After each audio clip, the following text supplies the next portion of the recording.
सुप्रभातम प्रिय भैया एवं बहन। आज मैं द्वितीय पाठ स्वर्ण काकः का भाग तृतीय पढ़ने के लिए जा रहा हूँ, जो इस प्रकार का गद्यांश है। पिछले पाठ में मैंने आपको यह बता दिया था कि वह बालिका अपने तंडुल का मूल्य लेकर के अपने घर चली गई और उस दिन से वह बालिका अमीर बन गई। अब जो आगे का कहानी है वह इस प्रकार है। जो तस्मिन् एव ग्रामे एका अपरा लुब्धा वृद्धा न्यवसत् तस्या अपि एका पुत्री आसीत्। अब कहा आज उसी गांव में एक अन्न लोभी बुढ़िया रहती थी और उसकी भी एक बेटी थी। ईर्ष्या सा तस्य स्वर्णकाकस्य रहस्यम् अभिज्ञातवती। वह ईर्ष्या से, द्वेष से स्वर्ण कौवा का रहस्य को जान गई। सूर्यातपे तंडुलान निक्षिप्य तयापि स्वसूता रक्षार्थम नियुक्ता। सूर्य की धूप में चावलों को रख करके उसकी रक्षा के लिए अपनी बेटी को वहाँ पर स्थापित किया या नियुक्त किया। तथैव स्वर्णपक्षः काकः तंडुलान भक्षयन्।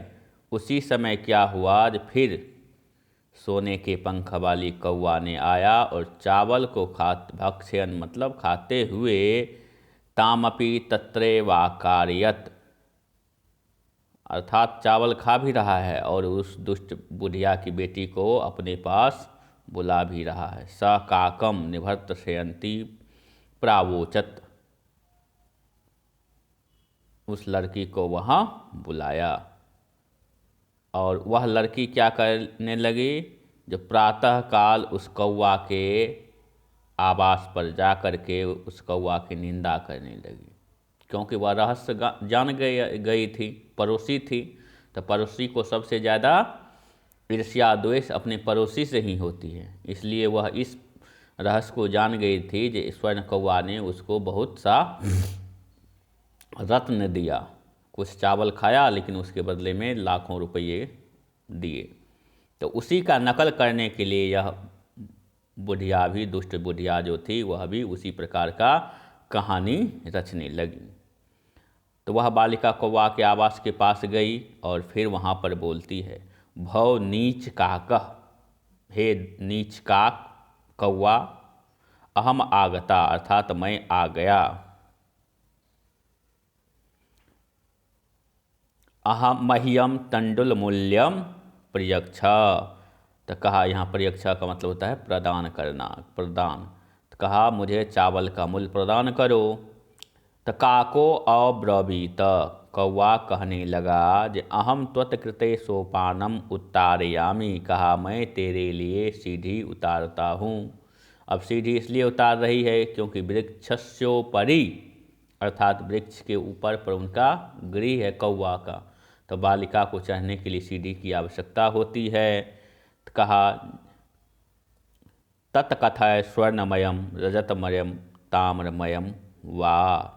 इसलिए बताओ कि सोने की, चांदी की अथवा तांबे की इस सीढ़ी में से किस रत्न की मैं सीढ़ी लाऊं।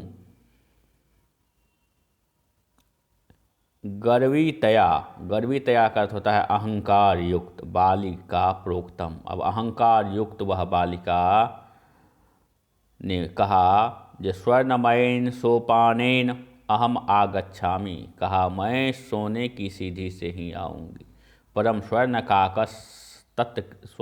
स्वर्णकाकस्तत्कृते ताम्रमयम सोपाने मेव प्रायच्छत। लेकिन कौवा ने उसकी बात को इनकार कर दिया और सोने की सीढ़ी के स्थान पर तांबे की सीढ़ी उसके लिए वहाँ पर रखी। स्वर्ण काकस्ताम भोजनम अपि ताम्रभाजने है कार्यत। और उसी प्रकार उसको सोने की कौवा ने उस दुष्ट बालिका को भी तांबे की थाली में ही भोजन दिया।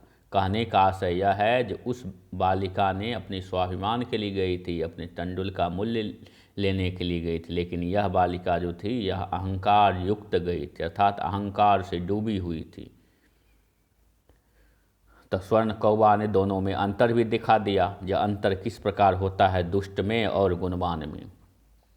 अब आगे का गद्यांश है, जे प्रतिनिवृत्ति काले स्वर्ण काकेन कक्षाभ्यंतरास्तिस्रो मंजुषा तत्पूरः समुत्क्षिप्ता। अब उस लड़की को अब यहाँ है प्रतिनिवृत्ति, अर्थात लौटते समय क्या किया, जो स्वर्ण काक ने उसको कक्षा मतलब होता है कमरा के अंदर ले गया, और तिस्त्रो मतलब होता है 3, फिर मंजूषा उसको 3 बक्सा दिखाया। लोभाविष्टा स बृहत्तमा मंजूषा गृहतवती। अब वह लोभ से अभिभूत होकर के वह बालिका ने सबसे बड़ा बक्सा जो था तीनों में, उस बड़ा बक्सा को उठा करके ले आई। गृहम आगत्य सा तर्षिता यावद मंजूषाम उद्घाटयति तावत तस्याम भीषणः कृष्ण सर्पो विलोकितः। अब जब घर आकर के वह लड़की ने जो ही उस बक्सा को खोली, त्यों ही उसमें से भयंकर कृष्ण सर्प अर्थात काला सांप निकलने लगा। लुब्धया बालिकया लोभस्य फलम प्राप्तम, अर्थात लालची लड़की को, लोभी लड़की को क्या हुआ, लोभ का फल मिला। तदंतरम सा लोभम परित्यज्यत, अर्थात उसके बाद क्या क्या, उसने लोभ का परित्याग कर दिया। अर्थात इसलिए कहा जाता है लोभः पापस्य कारणम, लोभ जो होता है वह पाप का कारण होता है। इस प्रकार का यह गद्यांश है। इस गद्यांश को आप ध्यान से सुनेंगे और उसके स्थान पर पढ़ेंगे, कम से कम 10 बार तो ज़रूर पढ़ें, जिससे पढ़ने में आपको सहूलियत मिले। अब है अपरा का अर्थ होता है अन्न, ईर्ष्या ईर्ष्या के कारण, अभिज्ञातवती मतलब पहचान गई, नियुक्ता मतलब नियुक्त करा, अकार्यत मतलब बुलाया, प्रायक्षत मतलब प्रदान की। फिर यहाँ पर है प्रतिनिवृत्ति काले मतलब लौटते समय,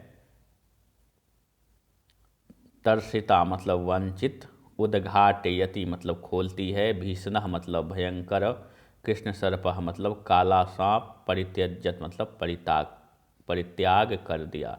इस प्रकार से यह पाठ स्वर्णकाकः आज समाप्त हो रहा है। आप लोग घर पर इसको पढ़ेंगे। धन्यवाद।